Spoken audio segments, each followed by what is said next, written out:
Okay, I have remade my stack of books at least 3, 4 times now, so fingers crossed that this time I have not forgotten to include any. Started with about 10 books. I think now I've got 15 or 16 in my pile, so this is my top 10 of the year, but I've got quite a few honorable mentions, so I guess we will just jump right into it.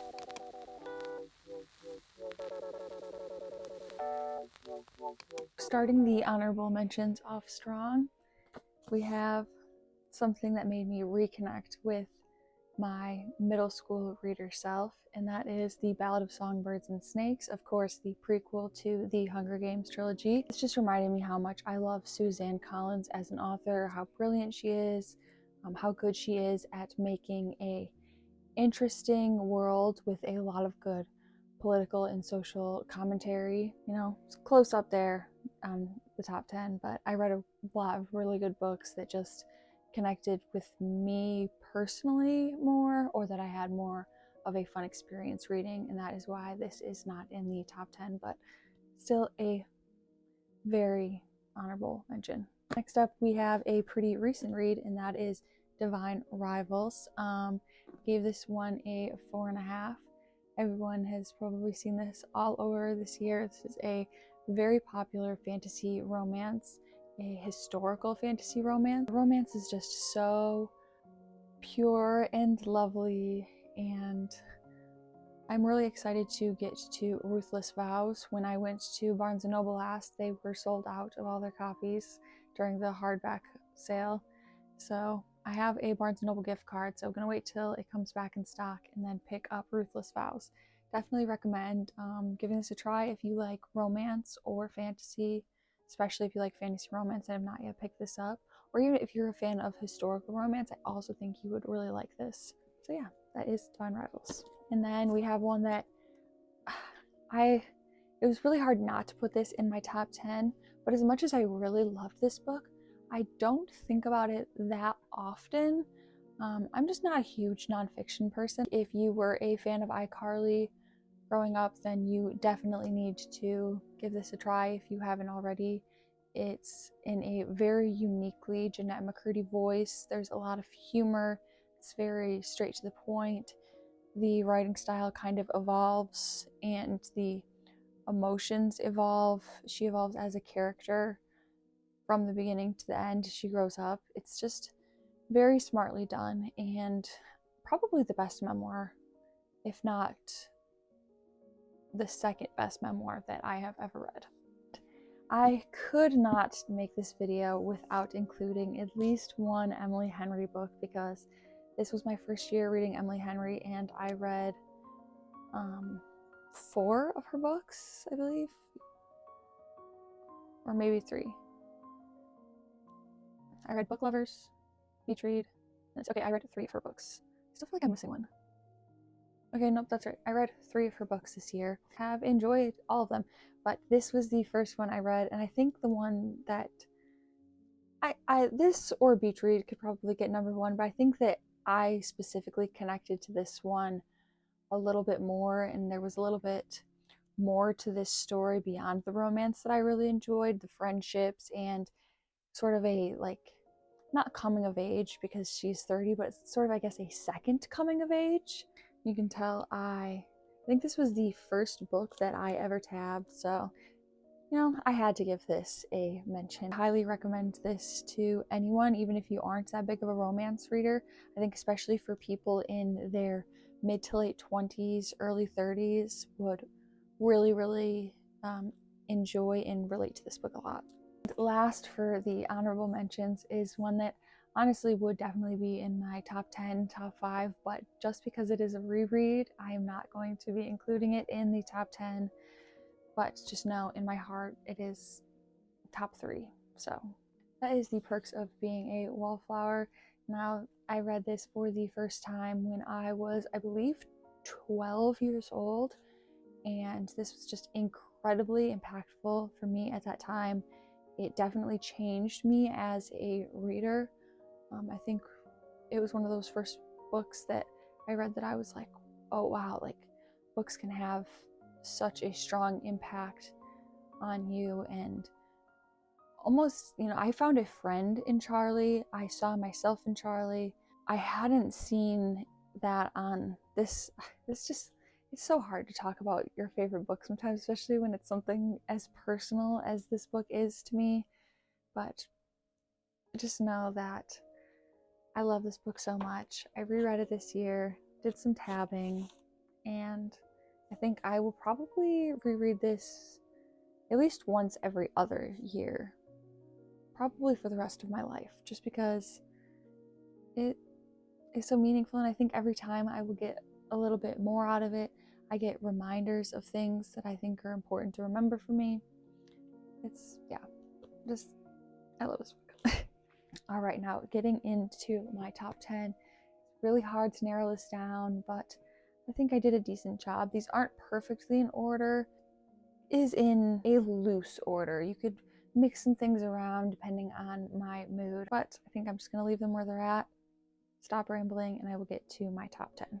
We have another recent read, and that is Piranesi by Susanna Clarke. Now, I did,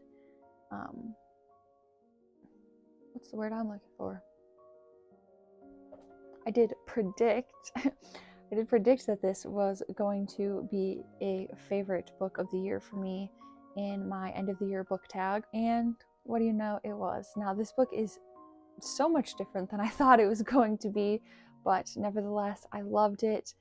I think this is just a book you definitely just need to go into blind, go along the journey, figure things out as the main character is figuring them out. To give you a tiny little synopsis, we are following Piranesi, who is in this sort of labyrinth of hallways that are filled with statues and these changing tides.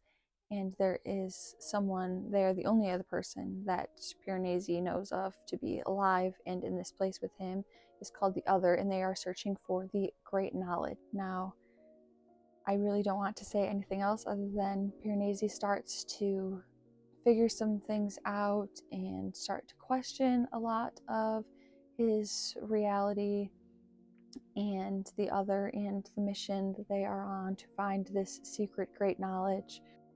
It is just such a fun, surprising adventure, and I really loved it, and I highly recommend pretty much anyone to read this.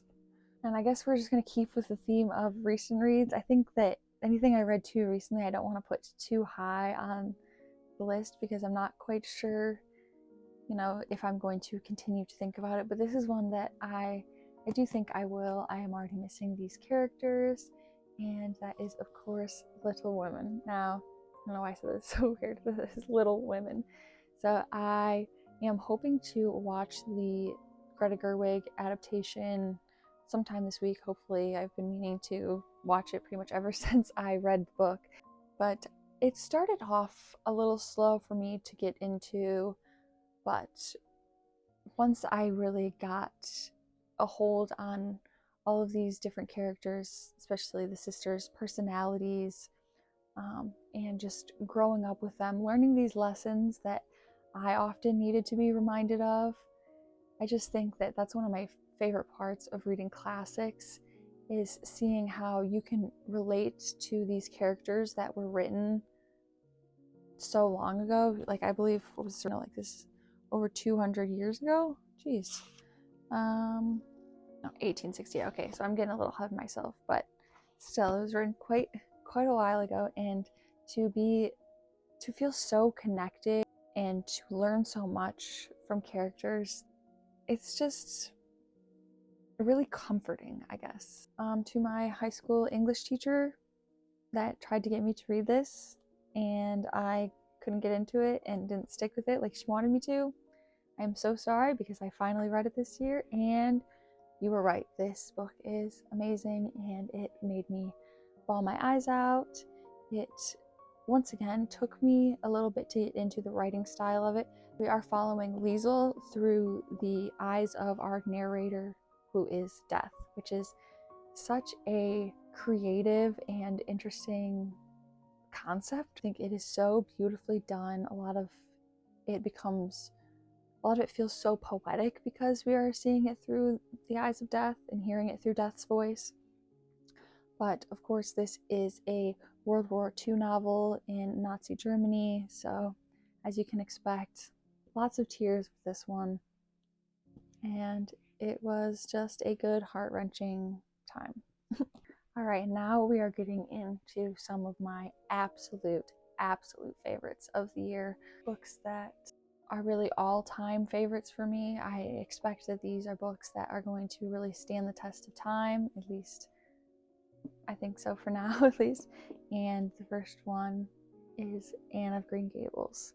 Now, this is another book that I tried to read when I was much younger as a child, could never get into it, and what a shame, because this is such a beautiful book. Anne Shirley is just the best character, like the best friend to have in a book. I wish that she was a real person that I could honestly have follow me around, reminding me to enjoy the simple pleasures of life. Angle change, but the lighting was getting weird, so I had to turn the camera around. So, as I was saying about Anne of Green Gables, Anne is just such a lovely character to read about and to experience, similar to how I said about Little Women, just learning lessons through Anne and her trials and tribulations is just really lovely and very comforting. And I also love the descriptions of the like changing seasons and the just her describing Avonlea, I think. I don't know exactly if that's how you pronounce the town she lives in, but just her descriptions, that is Ellen Montgomery's descriptions of nature and such, are just also very beautiful and paint a lovely picture. And it is a new all-time favorite for me, for sure. I also wanted to say, spoiler alert, by the way. I guess I'll go back and put this in. Spoiler alert. If you have not read or seen Little Women, do not watch this part. Comment down below if you think that Laurie and Jo should have ended up together, or if Laurie ending up with Amy and Jo ending up with Professor Bear was how things should have worked out, because I am very curious to know. I am a little bit on the fence. I really wanted Jo and Laurie to be together through the whole book, but I do understand that she only liked him as a friend in the end, and I think her and Professor Bear do make a lovely couple. Amy and Laurie, to me, is a little weird, just because I think it's strange to be like, oh, well, he basically said that he was settling for the other sister. I'll have Amy since I can't have Jo. I know he did come around and kind of describe that in the end, Amy was better for him, and he loves Amy in a different way and in more of a wife, and that he realized that him and Jo are just friends. But I don't know, very mixed feelings about that whole situation. So would love to know your thoughts below if you have read. But put a little spoiler warning, I guess. It is an old book, and I think most people probably know how this goes or have seen parts of the movie at least. But just in case, I don't want to spoil anything for anyone if they want to go into this without knowing much, because I didn't know much going into it. So there you go. And then we finally read some Madeline Miller, and spoiler alert, she is my favorite author of the year. I read both of her novels and her short story that has been published into a cute little book. My cat is getting to the point where she's going to start getting stir crazy, so I'm going to try and get through these a little bit faster. I'm sorry, but beautiful, beautiful Greek mythology retelling, and the ending made me bawl my eyes out. The Madeline Miller's writing is just beautiful. I knew that I had to get to her other works soon as well, which you'll see I did. The next two books I'm going to talk about are both parts of series, and I just picked my favorite book out of the series. Now this one was a little bit harder to pick my favorite because it could have been this one or another one, and that is Kibgdom of Ash, the last book in the Throne of Glass series. Now this thing is a freaking brick. This is a tome. This is literally going to break your wrists while you read it. It broke mine. Pretty sure my wrists have not recovered since this. But it was worth it because all 980 pages of this I loved, and I would have read 1,000 more, honestly. So that's how you just know it's a great book. I highly recommend the series if you are into fantasy. It has got romance, definitely not as heavy of a romance focus as Akhtar does. It's much more about the journey of the characters. Our main character, Selena, is one of my favorite main characters that I have ever read about, and definitely my favorite female main character or main character overall in a fantasy series. So yes, I obviously can't say too much about this, but the series wraps up so beautifully. I don't have enough words to express how much I loved and enjoyed this series. And then the other series, and I really wasn't sure what order to put these two in because I'm not sure which series I loved more, but ultimately I think this one just might have a little bit more of a special place in my heart, and that is the Harry Potter series. And once again, I picked the last book, The Deathly Hallows. This book made me cry so many times, and it was such a cathartic experience. I love the way that this ended out. I think it's the perfect amount of heartbreak, but also redemption and a happy ending. It's just perfect. And I'm gonna say it again. I've said it a million times in my videos. The audiobooks are just so amazing, narrated by Jim Dale.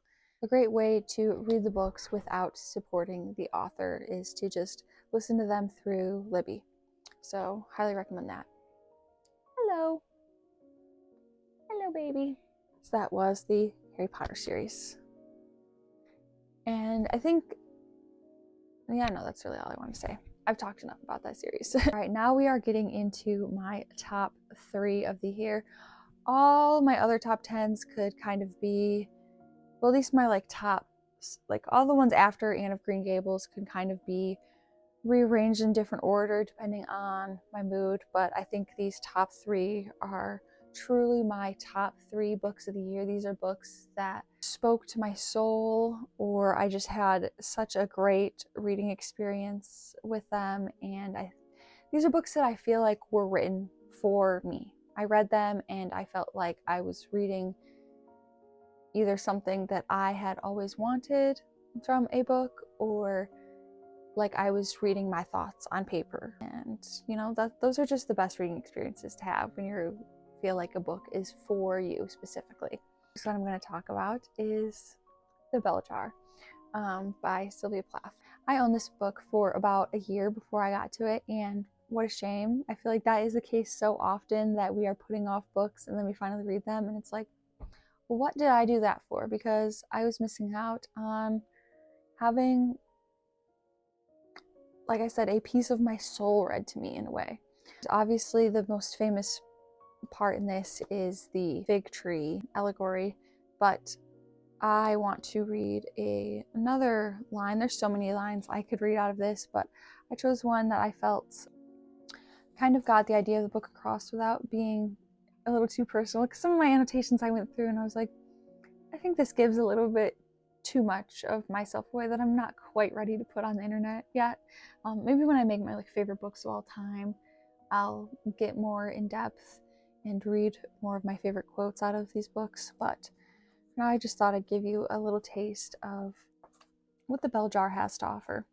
I saw the years of my life spaced along a road in the form of telephone poles, threaded together by wires. I counted 1, 2, 3, 19 telephone poles, and then the wires dangled into space, and try as I would, I couldn't see a single pole beyond the 19th.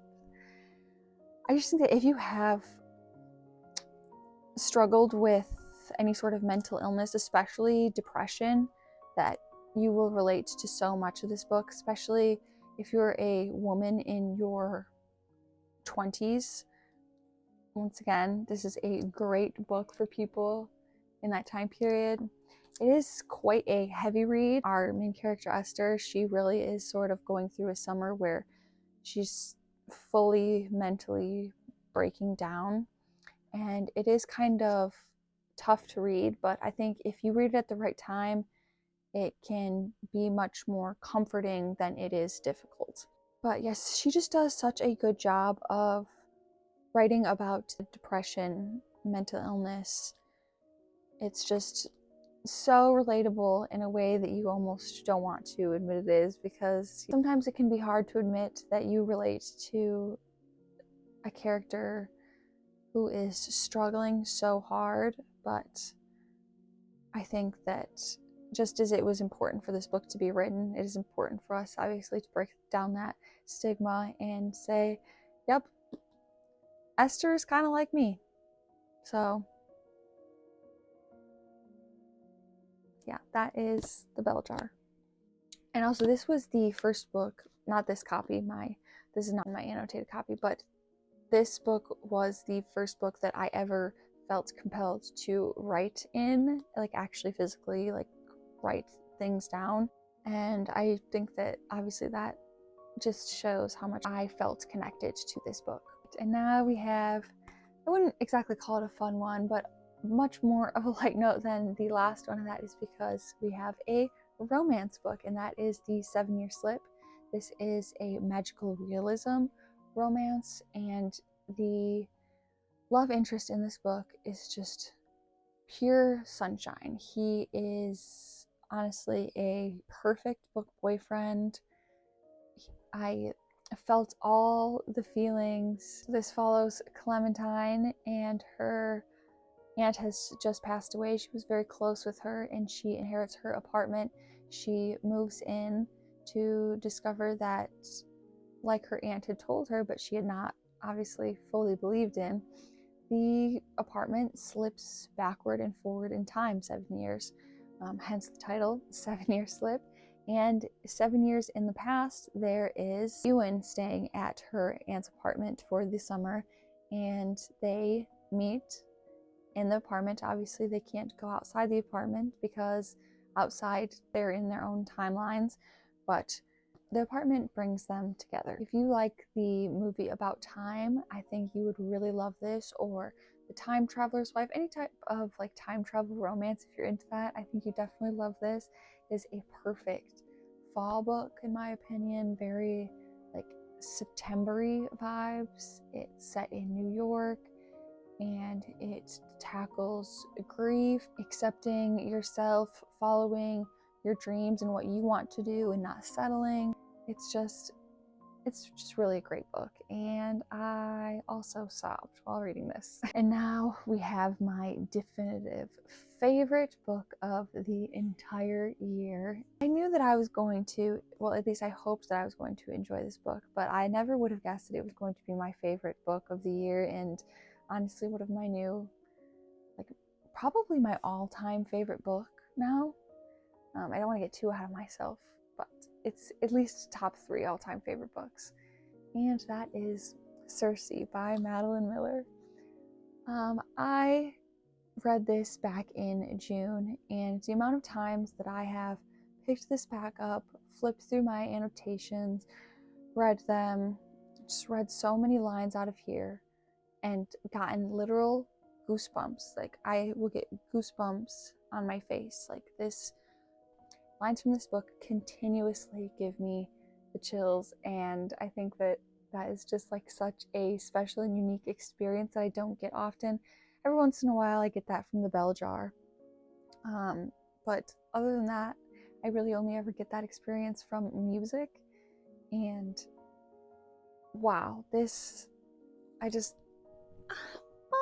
love this book so much. Once again, it's just so hard to talk about your favorite books. It is an Odyssey retelling following, obviously, Circe. Madeline Miller does such a beautiful job putting a meaningful twist to these Greek mythology stories. So we follow Circe from the beginning of her life, and as she is banished by Zeus to live on an island by herself. People can come and visit her, but she cannot leave, and she gets banished for witchcraft, and we watch her as she finds her power in being a witch, and it's a very feminist story. It explores what it means to be mortal, what it means to be immortal. A lot of women could read this and just relate a lot to Circe and her struggles and find her story of finding her power very empowering. I'll read you one or two of my favorite lines. I think this quote gives you a really good idea of what this book entails. The worst of my cowardice had been sweated out. In its place was a giddy spark. I will not be like a bird bred in a cage, I thought, too dull to fly, even when the door stands open. This is one of those lines that I don't know if it gives you like a great idea of the story, but it does give you a beautiful idea of Madeline Miller's writing style. In a solitary life, there are rare moments when another soul dips near yours, as stars once a year brush the earth. Such a constellation was he to me. Girl knows how to write. This is another one of my favorite lines, and probably the last one I'll share, but the old sickening feeling returned, that every moment of my life I had been a fool. I can't describe to you how much comfort I get from flipping back through these words, and I am definitely going to be giving this a reread this year. I plan to read the Iliad and the Odyssey, so once I read the Odyssey, I think I will go back and read this. I might even, after I read the Iliad, read the Song of Achilles, just because obviously they are respectively retellings of the Iliad and the Odyssey. And I would just really like to take a close look at the differences and similarities between the stories, what she has kept the same, what she has changed, because I have not read, I'm not sure if I have ever read the Iliad, but I read the Odyssey in high school. Yes, if you have not read this, I really cannot recommend it enough. I'm not sure if it's a book for everyone. I think if you enjoy Greek mythology, if you liked the Song of Achilles, if you enjoy feminist stories of female empowerment, stories that explore mortality, I think you'll love this. And I hope that you love it just as much as I do. This is my favorite book of 2023. Please let me know down below what your favorite book of the year was, or I guess I'm posting this in 2024, so your favorite book of last year was, or maybe a couple of your favorites. And let me know what videos you would like to see from me this year. I plan to spend more time putting quality over quantity. I did stress myself out a little bit trying to get out at least a video a week, sometimes multiple videos a week, and being a small business owner, that was really putting a lot of pressure on my plate, and I want to keep this light and fun. I don't know why I'm still holding this up. I guess I just don't want to stop talking about this, but I will set it aside for now, even though I will probably go through my annotations after I'm done filming this video. But to get back on track, just let me know your favorite reads below. Let me know what you want to see from me. You'll be seeing a little bit less videos, but hopefully more quality videos, probably some more sit-down videos, as it is hard for me to find the time to film vlogs. Oh, and don't forget to like, comment, subscribe, all that fun stuff. I would love to get much more of you around here for the new year. So I hope that you have a wonderful 2024, that you had a wonderful holiday season, and Happy New Year. Bye-bye.